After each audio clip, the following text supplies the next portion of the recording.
A e dini se Hitleri ishte nxënësi besnik i Darwinit? Do thot dikush si ka mundësi kjo. Darwini ka qenë shkencëtar, si mund të ketë lidhje ai me krimet anjerëzore që ka bërë Hitleri? Në fakt këtë gjë e thot historiani amerikan Weikart në librin e tij Nga Darwini tek Hitleri. Darwinizmi social thot se njeriu që nuk beson në Zot mund ta përcaktojë vetë ligjin e jetës së tij, mënyrën si do të jetojë, duke ndjekur zërat e brendshëm në trupin e tij. Çfarë ndjen ai se është më e mira, atë të veprojë. Dhe përkthimi i kësaj teorie është se nëse ti e shikon një person përballë dhe zëri i brendshëm të thotë që ky duhet vdes, thjesht vrite. Dikush do thotë, po kjo është anormale. Kjo është krim dhe është një gjë amorale. Kto thotë, prit thotë. Normat morale janë relative. Ajo që ty të duket e moralshme, për mua nuk është e tillë. Nuk mund të bien dakord sa i përket normave morale. Nuk ka një ligj të përbashkët në këtë aspekt. Dhe në fakt kjo teori i ka dhënë legjitimitet formave më të njerëzore të krimit në 2 shekujt e fundit. Po përmendim 2 fatkeqësitë më të mëdha njerëzore në këtë aspekt. Hitlerin, që sapo e thash, edhe komunizmi si ideologji. Hitleri në librin e tij Lufta ime thot, qartazi, duhet të mbjetojnë apo të jetojnë të fortët, të asimilohen të dobtit dhe kështu të formojmë dhe të sillim një shoqëri më të mirë. Se kush janë të fortë, kush janë dobt, kush duhet të jetojnë dhe kush nuk duhet të jetojnë, kjo është pastaj relative, sikur tham. Ai thonte që duhet të jetojnë ata që kanë sy blu, flok të verdh, që përkasin racës ariane, e kështu me radhë. Dhe e dini se Hitleri i mbyste me gaz ata që kishin të meta mendore, apo ata që ishin me aftësi të kufizuara, e kështu me radhë, sepse thoshin që këto monstra të dobta të shoqërisë nuk e meritojnë të jetojnë, e lëre më që të sillin monstra të ngjashme me tonë shoqëri në jetë. Hitleri vrau 20 milion njerëz. Po ashtu komunizmi, doktrina që e përqafoi në mënyrë masive ateizmin, që e përktheu në formë të përpikt teorinë e revolucionit. Ata kanë vrarë apo janë bërë sebeb që të vriten rreth 100 milion njerëz, sikur thon studiuesit. Shikoni se si këto teori që në thelbin e tyre janë ateiste, sjellin fatkeqësi të mëdha njerëzore, sjellin krim dhe shkatrim mes njerëzve. Për këta nuk ka të mirë dhe të keqe. Nuk ekziston diçka e mirë dhe e keqe. Çdo gjë është njerëzore, vjen nga brendësia e njeriut. Sikur thash, ajo që është e mirë për dikën, është e keqe për dikën tjetër. Dhe anasjelltas. Por ai që mbijeton në fund është i fortë.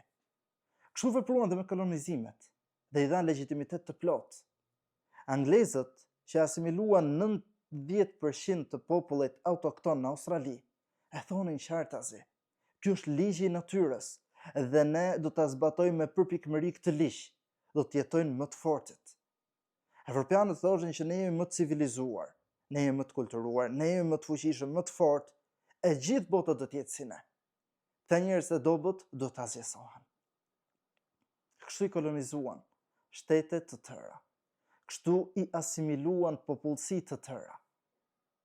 Kjo është esenca e ateizmit, sepse nuk ka norma që e përcaktojnë të mirën dhe të keqen. Nuk ka standarde të cilat mund t'i thonë dikujt që është i fortë, ndalu këtu. Forca jote nuk t'jep legjitimitet për të bërë çdo gjë në jetë.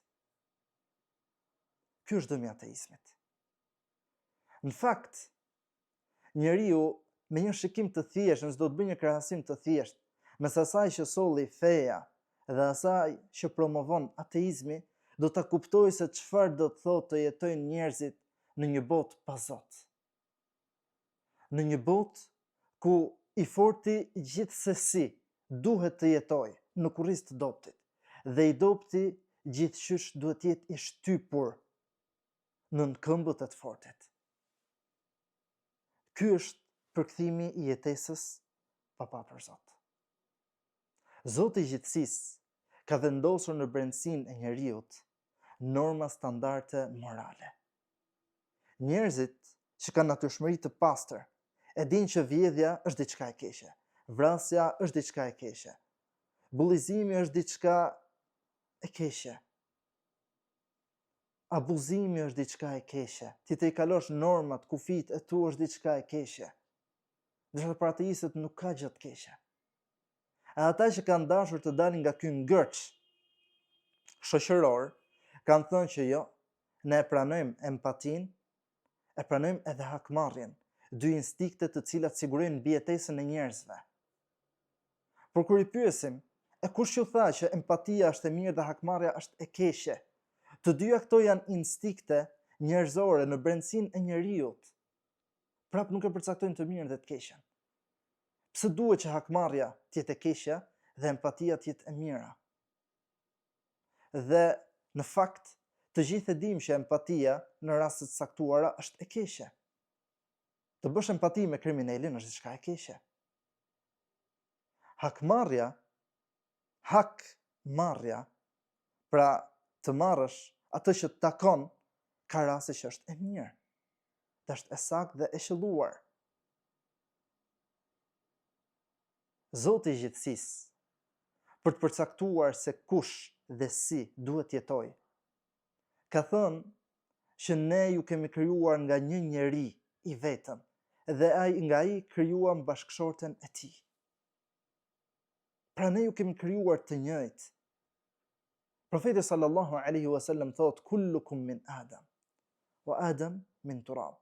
Të gjithë ju jeni nga Ademi, babai i njerëzimit, dhe Ademi është krijuar nga balta nga deri.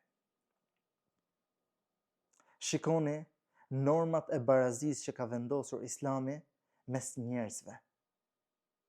Dhe nëse doni shikoni shoqëritë islame, lexonin histori, se çfarë përmirësimi të ndjeshëm jetonin shoqëritë ku aplikonte feja islame.